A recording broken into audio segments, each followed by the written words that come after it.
que tiene la tierra. Se estima que hay 2 billones de creyentes distribuidos en las diferentes denominaciones, como las conocemos en el día de hoy. Ese pequeño grupo de 120 que habían hace 2000 años se ha multiplicado en gran medida. Cada generación, desde esa fecha hasta hoy, ha aportado una enorme suma de creyentes. Cada generación de cada siglo ha aportado una enorme suma de creyentes. Cada generación ha sido responsable de llevar el Evangelio, de predicar el Evangelio a su generación, y de cada generación Dios ha tomado un puñado para hacerlo parte de su pueblo. Ese es el testimonio de las Escrituras y de la misma historia que está a nuestro alrededor. Millones de personas han creído en Jesucristo. ¿A cuántos billones asciende el monto total de creyentes desde la primera iglesia hasta el día de hoy? No hay forma de averiguarlo. No hay forma de averiguar cuántos billones han habido de creyentes en estos 3000 años, en estos 2000 años de iglesia local, de iglesia que ha tenido la historia.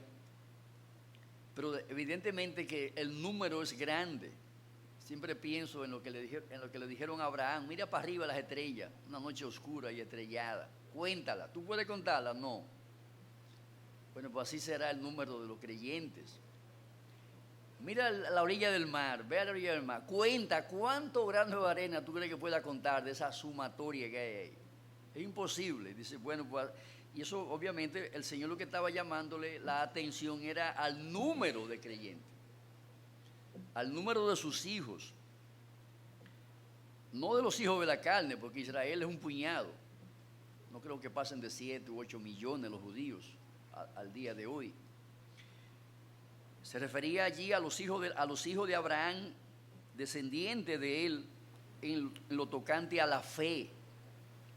Su número sería incontable, es la palabra. No hay forma de averiguar, de contar cuántos creyentes a lo largo de la historia ha tenido la iglesia, cuántos miembros la iglesia ha tenido en sus filas. Es un número astronómico. Si contamos que en esta generación, como ya decíamos, se estima que hay 2 billones de creyentes, y esta es una generación de paganos, o sea, nunca como en esta generación ha habido una propagación de la incredulidad como se ha propagado. Filosofías, ideologías y demás ajías han sido promovidas y son promovidas por todos los medios habido y por haber para captar adeptos para sus filas. Sin embargo, la iglesia sigue avanzando, el credo de la iglesia sigue ganando discípulos y se sigue multiplicando la membresía de la iglesia cada día que pasa. Y uno lo puede ver aquí en la iglesia local. Nosotros comenzamos un grupito bien pequeño. Cuando comenzamos allá, yo recuerdo los primeros cultos en el colegio del aula de allá donde la hermana Leida. Los cultos a veces éramos 3, 4, quizás 5. Un domingo por la tarde, ¿cuántos habían? 4 o 5. Estaba Enriquito, estaba Friné, que cuando no iban a fundamento bíblico cogían para allá, se le fugaban a Castillo y cogían para allá, para el colegio, y se sentaban ahí en las butacas. Eso era la iglesia en esos días. Un grupito, después llegó el hermano Tuto, la hermana Iri, y así sucesivamente otros más fueron añadiéndose. Y hoy por hoy vemos la cantidad de personas que nos reunimos aquí para adorar y glorificar al Señor. y así sucesivamente, la iglesia sigue creciendo. Así ha sido en la práctica. En cada generación esa ha sido una realidad. Las iglesias por lo regular comienzan bien pequeñas, con un número reducido de personas. Y eso se multiplica de manera impresionante. Aún en los lugares donde el evangelio es proscrito, donde el evangelio está prohibido, aún en esos lugares vemos como un creyente por aquí, otro creyente por aquí, de repente la fe de esa persona se propaga, afecta a otros, es multiplicada en la vida de otros o replicada en la vida de otras personas. Y así de esa manera, como dice la Escritura, el Señor añade a la iglesia lo que han de ser salvos, de manera paulatina, continua. La iglesia es un grupo de personas que han sido segregados del mundo para integrar cada iglesia local. En Hechos 2:40, la idea de lo que es una iglesia local es justamente eso, un grupo de personas que han sido segregados del mundo, sacados del mundo. El apóstol ahí dice, sed salvos de esta perversa generación. Sed salvos de esta perversa generación. ¿Qué es la iglesia? Bueno, la iglesia es ese grupo de personas que han sido segregados de esta perversa generación, que han sido sacados de allí, de la masa de la generación, de la masa de la sociedad, de la masa de hombres y mujeres que integran la población humana. Eso es la iglesia. Fue así ayer y será lo mismo por siempre. Cristo habla de llamar a sus ovejas. Él es quien llama a sus ovejas. Juan capítulo 10, hablando allí a los judíos, él le dice, yo tengo otras ovejas. Juan 10, 16. También tengo otras ovejas que no son de este redil, de ese redil pequeño de los discípulos, de ese pequeño redil de 12 ovejas, compuesta por Pedro, Juan, etc. Tengo otras ovejas que no son de este redil, aquella también debo atraer, y oirán mi voz, y habrá un rebaño y un pastor. En el verso 14 dice, yo soy el buen pastor y conozco mis ovejas, y las mías me conocen, así como el Padre me conoce, yo conozco al Padre y pongo mi vida por las ovejas, tanto por las ovejas que él conocía, que estaban allí cerca de él, aquel grupo de 12 personas, como aquellos que aún no habían llegado, ya él lo estimaba como parte de su rebaño. Cuando él miraba hacia adelante, ya él estaba viendo a ese grupo de 120 personas allí en el aposento alto, aguardando la llegada del Espíritu Santo. Cuando él dice, tengo otras ovejas, también estaba viendo a ese grupo de 3,000 que luego serían añadidas a esos 120. Y luego los 4,000 que más adelante también serían añadidas. Luego estaría viendo también en esa visión que él tenía allí, estaba viendo las iglesias de Corinto, las iglesias de Gálatas, las iglesias de Efeso, etcétera, etcétera. Nuestras iglesias en el día de hoy, ya él estaba viendo allí en esa visión que él tenía.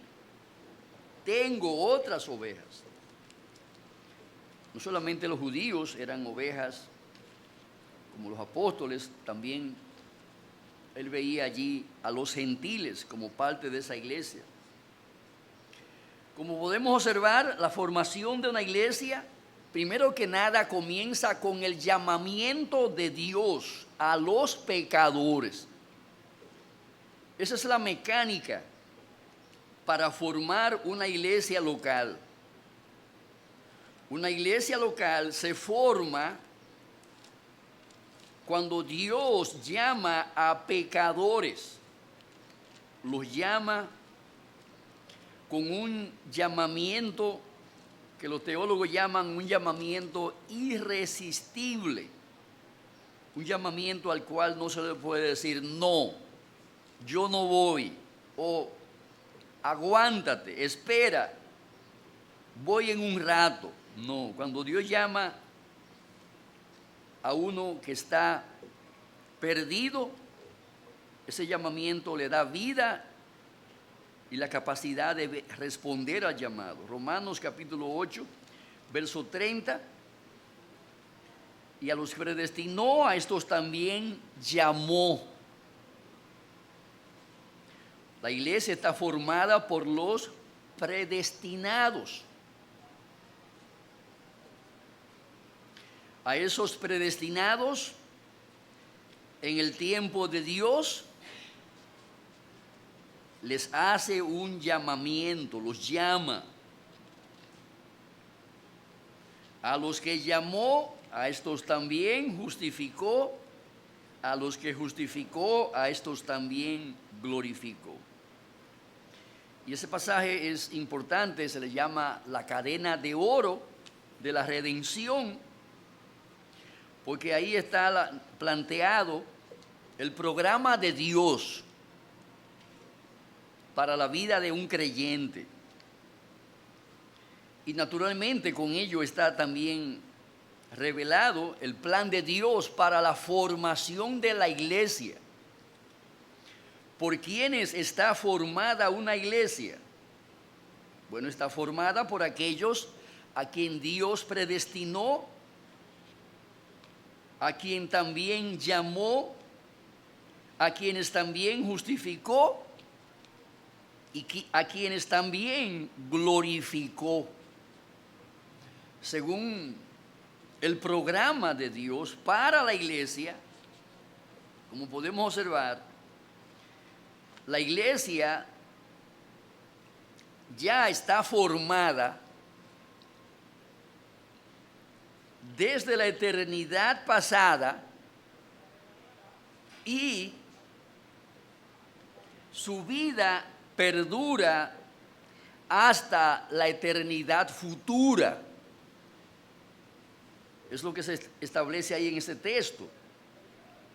¿Cuándo fuimos predestinados? Efesios 1 dice que fue antes de la fundación del mundo, o sea, en la eternidad pasada. Nuestra vida espiritual fue planificada por Dios y fue consumada por Dios. La iglesia está formada por esas personas.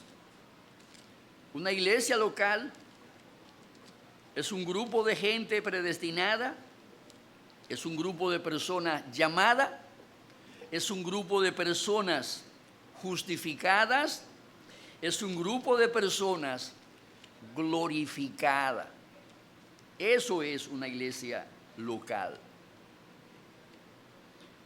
Desde la perspectiva de Dios, ya esta iglesia está en el cielo, está en el paraíso, ya está glorificada.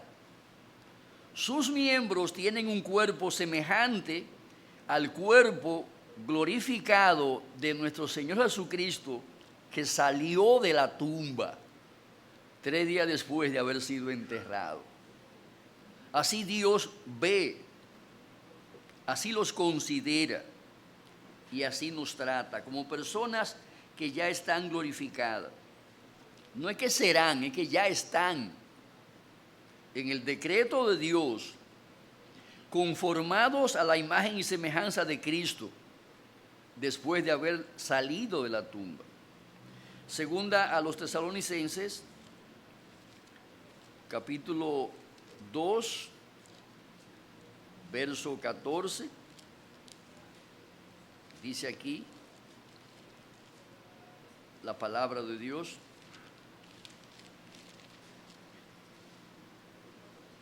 a los cuales os llamó mediante nuestro evangelio para alcanzar la gloria de nuestro Señor Jesucristo. ¿Cuándo alcanzamos la gloria del Señor Jesucristo? ¿A qué gloria se refiere ahí? Obviamente que se refiere a la gloria de su glorificación. Es una alusión a la glorificación del cuerpo de nuestro Señor Jesucristo. Verso 13, pero nosotros debemos dar siempre gracias a Dios respecto a vosotros, hermanos amados por el Señor, de que Dios os haya escogido desde el principio para salvación, mediante la santificación por el Espíritu y la fe en la verdad, a lo cual os llamó mediante nuestro evangelio. Y ahí viene el propósito, la cláusula de propósito, para alcanzar la gloria de nuestro Señor Jesucristo. El apóstol daba gracias a Dios. Daba gracias a Dios con relación a la iglesia de Tesalónica. ¿Y por qué causa él daba gracias a Dios por esta amada iglesia? Primero, porque habían sido escogidos desde el principio para salvación. Primera causa. Ellos habían sido escogidos desde el principio. ¿Cuál principio? Desde el principio del mundo. O desde el principio, desde el origen del decreto de Dios. ¿Cuándo se originó el decreto de Dios? En la eternidad pasada.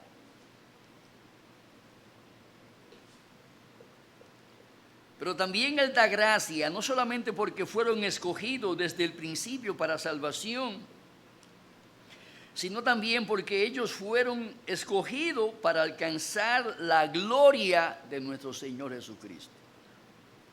Fueron escogidos para salvación y fueron escogidos para alcanzar la gloria de nuestro Señor Jesucristo. Y amados, lo que Pablo decía de los creyentes de Tesalónica es exactamente lo que debemos decir de los creyentes que integran a Iglesia Bíblica de la Trinidad y a cada iglesia local. Lo que él decía de aquellos creyentes lo podemos decir con toda y absoluta propiedad con relación a cada uno de los hombres y mujeres que integran esta iglesia local. Debemos dar siempre gracias a Dios. ¿Por qué? Razón número 1, porque nos escogió desde el principio para salvación. Es lo primero. Y en segundo lugar, porque nos escogió desde el principio para salvación, para alcanzar la gloria de nuestro Señor Jesucristo. Por eso, nuestros corazones deben estar siempre rebosantes de gratitud a Dios, que nos ha hecho tan grande bien. Que nos ha hecho tan grande bien. ¿Quiénes éramos para que Dios desde el principio nos escogiera para salvación? ¿Quiénes éramos para que Dios desde el principio nos escogiera para alcanzar la gloria de nuestro Señor Jesucristo? ¿Quiénes éramos? ¿Lo merecíamos? Absolutamente no. Fue de pura gracia, de pura misericordia. Por esa razón, por esa causa, siempre debemos dar gracias a Dios por este privilegio enorme que nos ha concedido de formar parte de ese grupo de personas a quienes Él escogió desde el principio para salvación, a quienes Él escogió desde el principio para alcanzar la gloria de nuestro Señor Jesucristo. qué privilegio, qué bendición, sin parangón disfrutamos. La iglesia está formada por aquellos a quienes Dios ha llamado para alcanzar salvación y para alcanzar la gloria de nuestro Señor Jesucristo. Por ellos está integrada, formada cada iglesia local. Pero también la iglesia está formada por aquellos que han sido llamados para salir fuera de la corrupción de este mundo. Segunda de Pedro 1:4. La iglesia está formada por aquellos que han salido o han sido sacados de la corrupción de este mundo, han sido separados.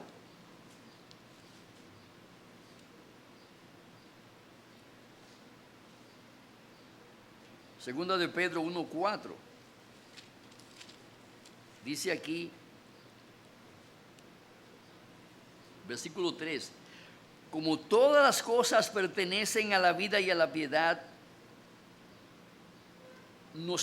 como todas las cosas que pertenecen a la vida y a la piedad nos han sido dadas por su divino poder, mediante el conocimiento de aquel que nos llamó por su gloria y excelencia, por medio de las cuales nos ha dado preciosas y grandísimas promesas, para que por ellas llegaseis a ser participantes de la naturaleza divina, habiendo huido de la corrupción que hay en el mundo a causa de la concupiscencia. Vosotros también, poniendo toda diligencia, por esto mismo añadid a vuestra fe virtud, a la virtud conocimiento, al conocimiento dominio propio, al dominio propio paciencia, a la paciencia piedad, a la piedad afecto fraternal y al afecto fraternal amor. Ahí en ese texto también se nos revela otro aspecto, otra propiedad o característica de la iglesia. La iglesia está formada por aquellos que han huido de la corrupción que hay en el mundo. ¿De qué corrupción es que habla ahí? O que se habla ahí. ¿A qué corrupción se refiere ese texto? Habla del pecado en general. Habla de todo aquello que es opuesto a Dios, que es opuesto a la gracia. Habla de todo aquello que daña y contamina la vida humana. Hemos sido sacados de ese estado de descomposición en que se encuentra el mundo. Esa palabra corrupción no solamente se refiere a los aspectos morales, también se refiere a todo aquello que trae la disolución de aquello que es propiamente el ser de la naturaleza humana. Se refiere específicamente a la descomposición de la imagen y semejanza de Dios en la cual fuimos creados. Una de las cosas que el pecado hace es que deforma esa imagen de Dios en nosotros. A eso se le llama corrupción. Se llama corrupción a la deformación de la imagen y semejanza de Dios en la que fuimos creados. El pecado daña, destruye, desfigura esa imagen preciosa de Dios en la que fuimos creados y nos hace retratos del diablo. Entonces la obra del Espíritu es quitar ese embarre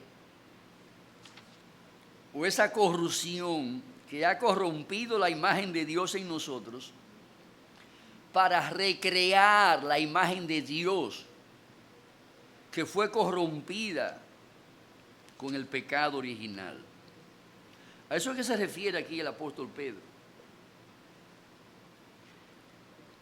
Y nosotros, como iglesia local, justamente estamos en esto. Cada vez que venimos aquí y nos congregamos como iglesia local, ¿a qué venimos? Venimos a exponernos a la obra del Espíritu. Esto aquí es como un taller de ebanistería, donde se hacen joyas preciosas con la madera, o como un taller de eso de orfebrería, donde con el oro, la plata, o esos metales preciosos, hacen alhajas hermosas, costosísimas. Aquello que estaba rústico, feo, sin gracia, cuando cae en la mano ¿cómo que se dice? Del orfarero, es transformado por esa mano prodigiosa. Esto aquí es como un taller de orfebrería, donde el Espíritu Santo está recreando aquella imagen de Dios que fue corrompida con el pecado. Por eso, hermanos, cada culto es una oportunidad que tenemos, es un privilegio que tenemos, donde le damos al Espíritu Santo la oportunidad de recrear en nosotros la imagen de Dios, la imagen del Señor Jesucristo, para que vivamos semejantes a Él, porque somos semejantes a Él. Para que vivamos semejantes a Él, porque interiormente somos semejantes a Él, por cuanto la imagen suya está siendo recreadas por el Espíritu Santo. ¿Qué usa el Señor para tallar su imagen en nosotros? La mecha encendida de la palabra de Dios. ¿Cómo se le llama al fuego ese que sale del aparato de soldadura? Azul de metileno.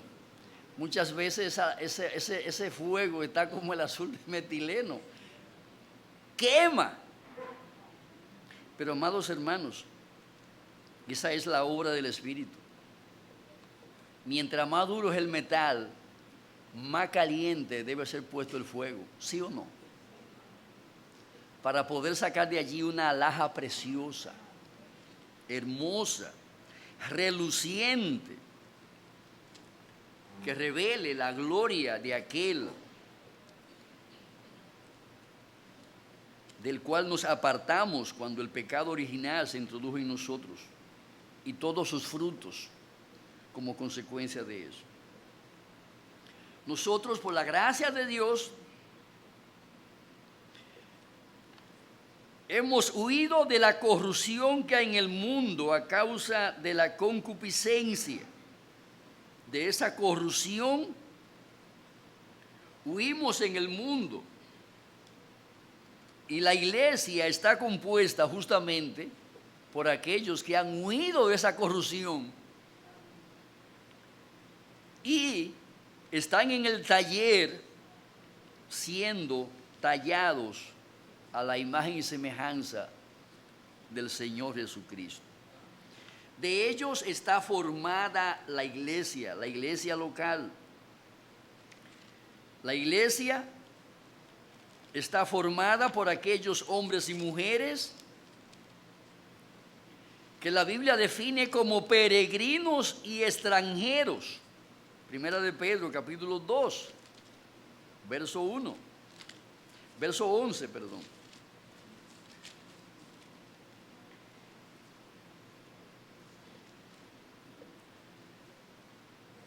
Primera de Pedro, capítulo 2, verso 11. Amados, yo os ruego como extranjeros y peregrinos, que os abstengáis de los deseos carnales que batallan contra el alma, manteniendo buena vuestra manera de vivir entre los gentiles, para que los que murmuran de vosotros como de malhechores glorifiquen a Dios en el día de la visitación, al considerar vuestras buenas obras. ¿Qué es la iglesia?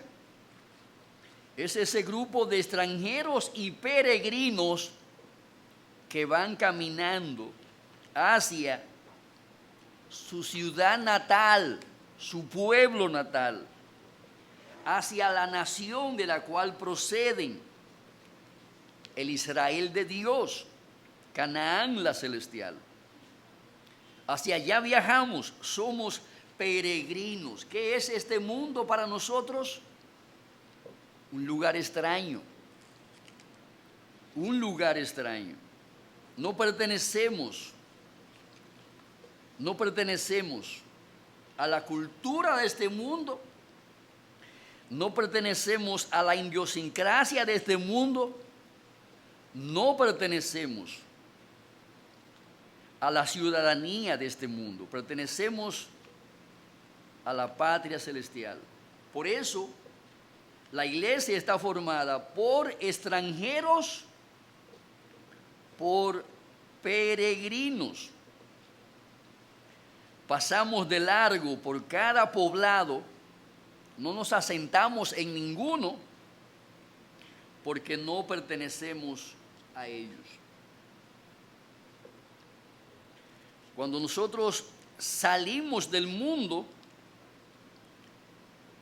entramos a la congregación, formamos parte del redil de las ovejas. Juan 11:14. Juan capítulo 11, verso 14.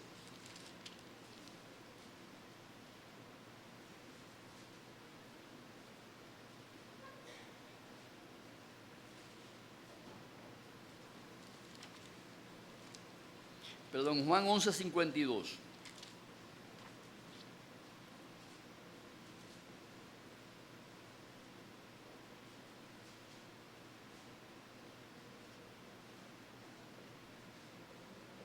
Juan 11:51 y 52. Esto no lo digo por sí mismo, sino que como era el sumo sacerdote aquel año, profetizó que Jesús había de morir por la nación, no solamente por la nación, sino también para congregar en uno a los hijos de Dios que estaban dispersos. ¿Qué es la iglesia? La iglesia es la congregación de los hijos de Dios que estaban, ¿qué? Dispersos. ¿Dónde estábamos dispersos? En el mundo. De ahí fuimos traídos, de la diáspora del mundo, de la dispersión. ¿Cuántos años duramos dispersos? Bueno, yo duré hasta los 28. Desde que nací hasta los 28 yo estuve disperso. Era parte de los dispersos, era parte de la diáspora. Aunque había sido predestinado, preordenado para salvación y vida eterna, sin embargo, me pasé 28 años de mi vida en la diáspora del mundo, disperso. Y así cada quien tiene su historia. Unos han estado dispersos durante 60 años, lo siento por ello. Lo sentimos por ello, porque la verdad hay que llorar con el que llora. Dice, ay Señor, ¿y por qué yo no lo supe antes? ¿Por qué no vine antes? ¿Por qué estuve disperso tanto tiempo? Es el el lamento, el gemir profundo. Como quien dice, pobrecito de mí, tanto que pasé. Y ahora finalmente que encuentro, bueno, Dios tiene su tiempo para cada cosa, no se amargue la vida por eso. Todo ocurre en el tiempo de Dios. ¿Por qué lo permitió a usted tanto tiempo en la dispersión? Yo no lo sé. Pregúntele cuando llegue allá. Ve acá, ¿y por qué no me trajiste joven a mí? O cuando era un niño, una niña, ¿por qué? Me habría ahorrado tanto dolores de cabeza. El Señor sabe todas las cosas. Siempre hemos dicho que el que se convierte joven se salva 2 veces. Y esa es la realidad. Esa es la realidad. Se salva 2 veces porque se salva de las consecuencias eternas del pecado, pero también de las consecuencias temporales del pecado. Esa es la realidad. Esa es la realidad. Aquí, en este texto, vemos que la iglesia está formada por aquellos que han sido congregados, estaban disgregados, estaban en la dispersión, estaban dispersos, estaban en la diáspora del mundo y fueron traídos a la congregación. La palabra congregación es una palabra compuesta de dos palabras. Con significa al lado de gregación. Gregación se refiere a una reunión, una asamblea. O sea, congregación es estar con los que están reunidos. Es colocarse al lado de los que están allí, ya reunidos. ¿Quiénes son ellos? ¿Cómo se les llama en la Biblia a esa reunión? La reunión de las ovejas. La reunión de las ovejas.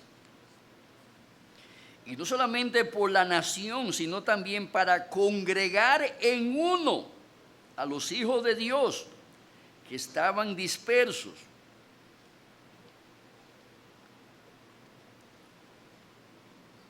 Hechos capítulo 12, verso 12.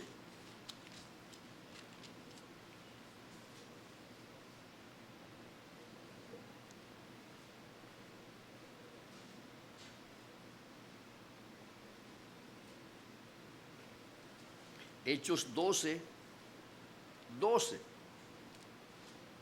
Y habiendo considerado esto, llegó a casa de María, la madre de Juan, el que tenía por sobrenombre Marco, donde muchos estaban reunidos orando.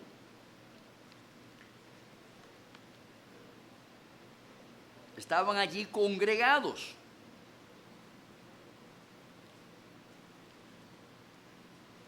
Con un fin estaban allí congregados. Estaban allí orando.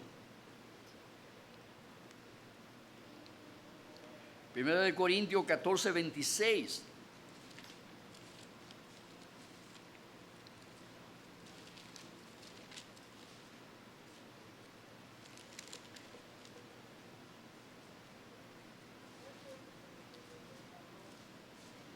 ¿Qué hay pues, hermanos? Cuando os reunís, cada uno de vosotros tiene salmo, tiene doctrina, tiene lengua, tiene revelación, tiene interpretación, hágase todo para edificación. Aquí estaban reunidos estos hermanos.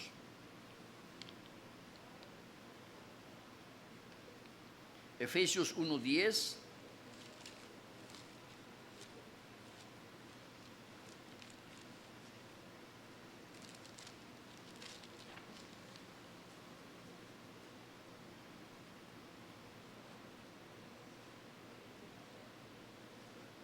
Versículo 9, dándonos a conocer el misterio de su voluntad según su beneplácito, el cual se había propuesto en sí mismo de reunir todas las cosas en Cristo, en la dispensación del cumplimiento de los tiempos, así las que están en los cielos como las que están en la tierra.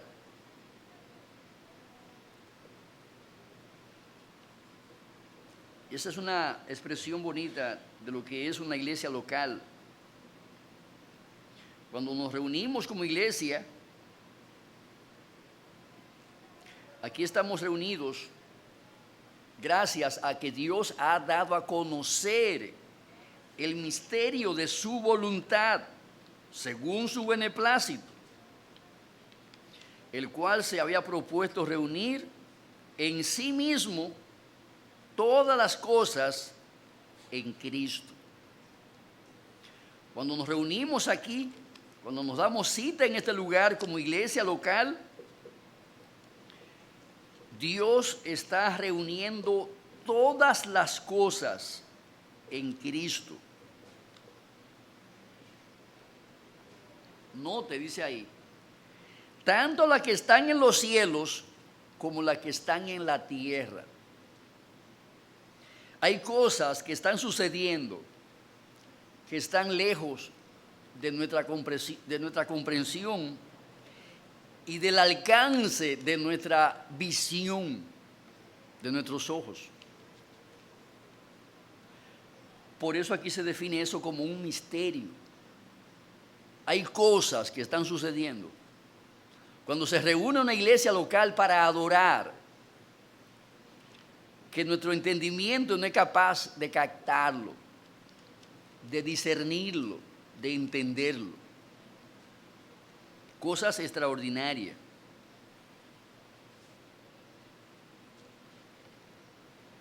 ¿Cuántos ángeles se congregan aquí cuando nos reunimos? Yo no sé.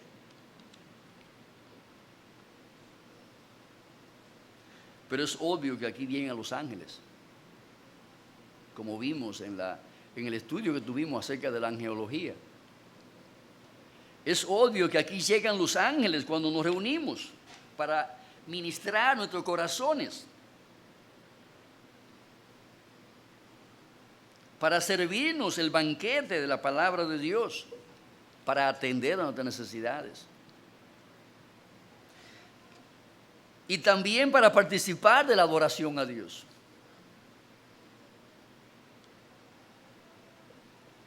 Para servirle a Dios la adoración que Él merece.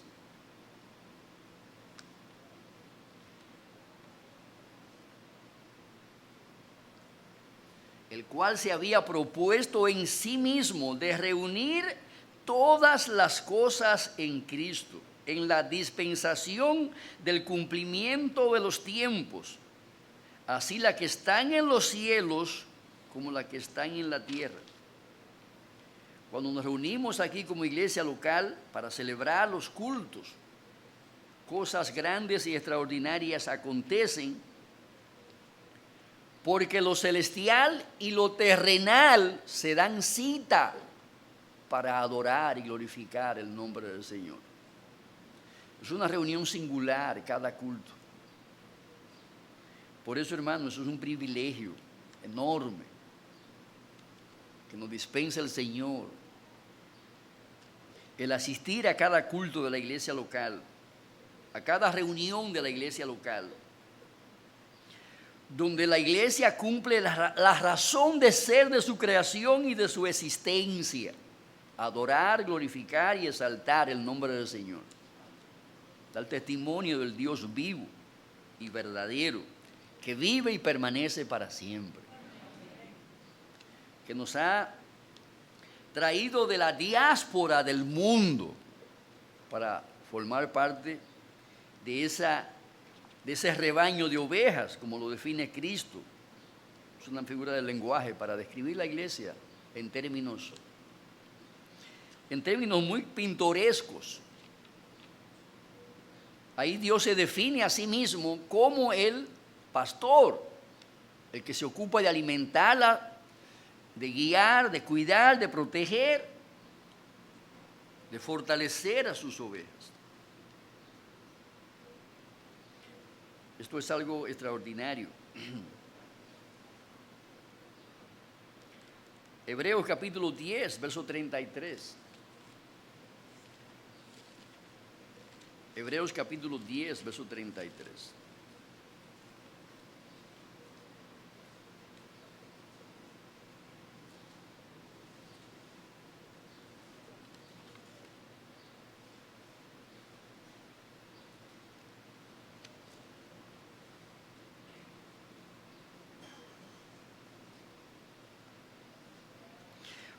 Por una parte, ciertamente, con vituperios y tribulaciones fuisteis hechos espectáculo, y por otra, llegasteis a ser compañeros de los que estaban en una situación semejante.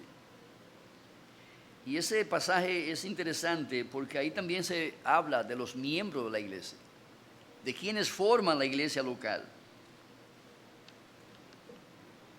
Aquí se definen a los creyentes como compañeros. ¿Quiénes forman la iglesia? Los compañeros. ¿Compañeros de qué? De vituperios, de tribulaciones y demás experiencias traumáticas que por causa del Evangelio le han sobrevenido. ¿Qué es la iglesia? Un grupo de compañeros que están acompañándose unos a otros. ¿Qué somos? A la luz de este pasaje, compañeros. Somos compañeros. Los políticos usan mucho ese término para hablar de sus partisanos partidarios, pero ese término propiamente es a quien le corresponde a los creyentes. Ellos sí son compañeros. ¿Por qué? Porque comparten la misma fe, comparten el mismo Espíritu Santo, comparten la misma esperanza, comparten la misma salvación, comparten el mismo destino eterno, comparten el mismo cielo, comparten los mismos dones del Espíritu Santo. Ellos sí son compañeros. Comparten la misma imagen y semejanza del Señor Jesucristo. Ellos sí son compañeros. En el término estricto de la palabra, nosotros sí somos compañeros. Compañeros de fe, compañeros de milicia, compañeros de batallas, compañeros de vituperio, como dice aquí, compañeros de vituperios, compañeros de espectáculo, porque somos el hazmerreír. Eso eran los creyentes en aquellos días. Eran el espectáculo donde la gente iba a disfrutar del teatro. Ellos eran el teatro, los actores del teatro. Eran los que montaban el show, donde la gente iba a reír a carcajada. Y obviamente, hermano, ese término aquí uno no lo puede ver con mucha claridad hoy, porque uno está bien lejos de eso. Pero esos creyentes, muchos de ellos, lo llevaron al famoso Coliseo Romano, donde se juntaban miles de personas que iban allí a observar el espectáculo que se montaba de diferentes clases de espectáculos. Podían ver, por ejemplo, el espectáculo de fiera que le tiraban un grupo de gente allí condenado a muerte y las fieras se ocupaban de ellos. Eso era un espectáculo. La gente se reía, voceaba, gritaba al ver a esa fiera peleando contra esas personas que no quería dejarse morder, no dejarse comer. Es natural, una reacción humana. Eso es un espectáculo. Ver a un león hambriento, porque Lo dejaban sin comer 2 o 3 semanas ahí. 2 o 3 semanas sin comer. Cuando lo soltaban ahí afuera a esa arena, ya usted se puede imaginar, ese animal ciego de la hambre, que no veía ni oía a nadie, comida. Cuando veían ese pedazo de carne ahí, gritando y voceando, aquello era un espectáculo. Muchos creyentes fueron puestos allí para ser devorados por las fieras, para ser comidos por las fieras. Ahí en esos escenarios donde se ejercía gran violencia, donde la sangre era el emblema del placer, se gozaban en eso la gente. De manera que de eso es que aquí está hablando el libro de los Hebreos. Ya en esa fecha, cuando este libro fue escrito, eso era una práctica común en el Imperio Romano. Montar un show, un espectáculo en esos grandes estadios, usando a los creyentes por causa de su fe como aquellos que habrían de ser el hazmerreír de las multitudes paganas que pagaban para ir a ver esos espectáculos. Esa es la realidad. Muchos creyentes son compañeros de esos espectáculos. Y eso, hermano, uno habla de eso fue por los siglos, a principios del siglo I. Pero déjeme decirle algo. Si usted va a la prensa, hay montones de creyentes que están presos. Vi el caso de un pastor coreano, él es norteamericano, él es de ascendencia coreana, de Corea del Sur. Él estaba allí en la frontera, porque Corea del Norte hace frontera con Corea del Sur y con China en un punto determinado.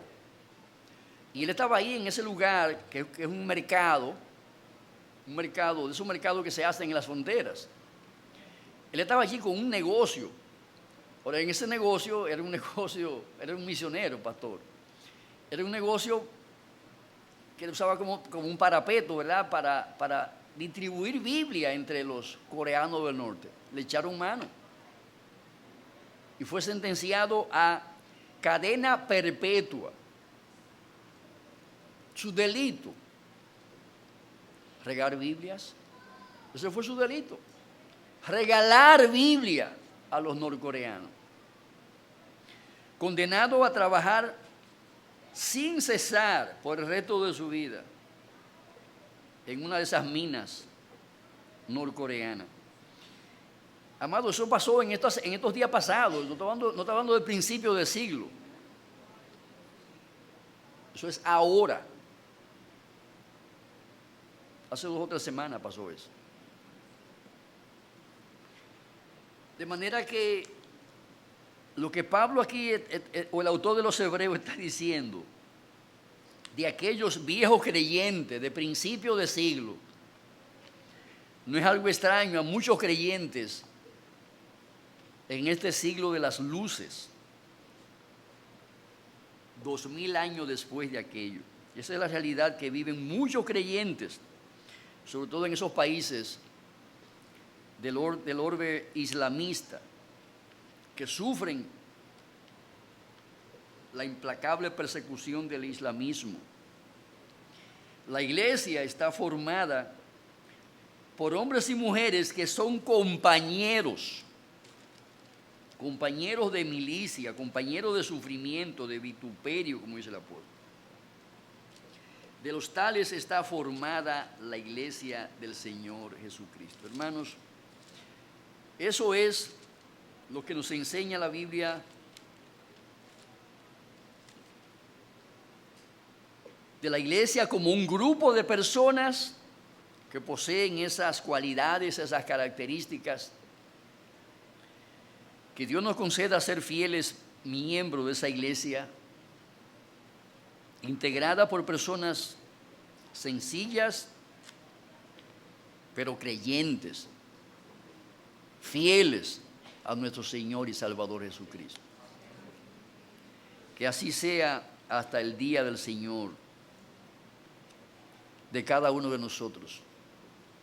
Que cada una de esas cualidades que hemos descrito aquí, de lo que es una iglesia local, sean cualidades que se puedan decir propiamente de esta iglesia local, integrada por nosotros, para la gloria de Dios y el bien de nuestras almas. Oremos. Te damos gracias, oh Dios, por tu palabra que nos informa, que nos enseña acerca de la iglesia local. Concédenos el privilegio de ser esos hombres y mujeres llamados a ser parte de este pueblo escogido que tú predestinaste, que llamaste, que justificaste y que glorificaste desde antes de la fundación del mundo. Prospéranos en nuestra piedad e identidad personal como tus hijos. Te lo rogamos en el nombre de Jesús. Amén. Vamos a tomar un receso, mis hermanos.